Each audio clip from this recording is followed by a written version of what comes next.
2017 సంక్రాంతికి నందమూరి బాలకృష్ణ మెగాస్టార్ చిరంజీవుల సినిమాలు వస్తున్నాయి. అవి ఎలా ఉండబోతున్నాయో, ఆ రెండు సినిమాలలో ఏ సినిమా ఘన విజయం సాధించనుందో అని ప్రతి ఒక్కరూ చర్చించుకుంటున్నారు. అందులోనూ ఈ రెండు చిత్రాలు ఒకటి బాలయ్య 100వ సినిమా కాగా చిరు 150వ సినిమా కావడంతో ఈ అంచనాలు తారాస్థాయికి చేరాయి. అందువల్ల ఈ రెండు సినిమాలకి సంబంధించిన ఏ చిన్న విషయం బయటికి వచ్చినా కూడా అభిమానులు సంబరాలు జరుపుకుంటున్నారు. గౌతమిపుత్ర శాతకర్ణి ట్రైలర్ విడుదల అయినప్పటి నుండి ఎవరో ఒకరు ఆ సినిమాపై పొగడ్తలు కురిపిస్తూనే ఉన్నారు. గౌతమిపుత్ర శాతకర్ణి ట్రైలర్ చూసి నందమూరి అబ్బాయిలు జూనియర్ ఎన్టీఆర్, కళ్యాణ్ రామ్లు ట్వీట్ చేసిన సంగతి తెలిసిందే. తాజాగా గౌతమిపుత్ర శాతకర్ణిలో కొన్ని సీన్లు చూశాను.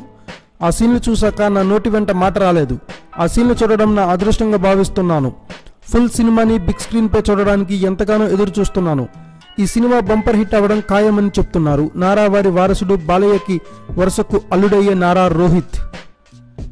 ఇప్పుడు ఈ లిస్టులోకి రామ్ గోపాల్ వర్మ కూడా చేరిపోయాడు. రామ్ గోపాల్ వర్మ ట్వీట్ చేస్తూ, గౌతమిపుత్ర శాతకర్ణి సినిమాని 1 గంట పాటు తిలకించాను. నేను చూసిన గంట సినిమాలో గ్రాఫిక్స్ సన్నివేశాలు లేకపోయినా ఆ గంట సినిమాలోనే ఈ సినిమా చిరంజీవి కత్తి కంటే 1500 రెట్లు పదునైందిలాగా కనిపించింది. చూడవలసింది అసలైనది ఇంకా మిగిలే ఉంది. అందుకే ఇప్పటికే మౌనంగానే ఉంటున్నాను. ఈ రెండు సినిమాలు విడుదలయ్యాకే ఈ సినిమాలే మాట్లాడతాయి అన్నాడు వర్మ.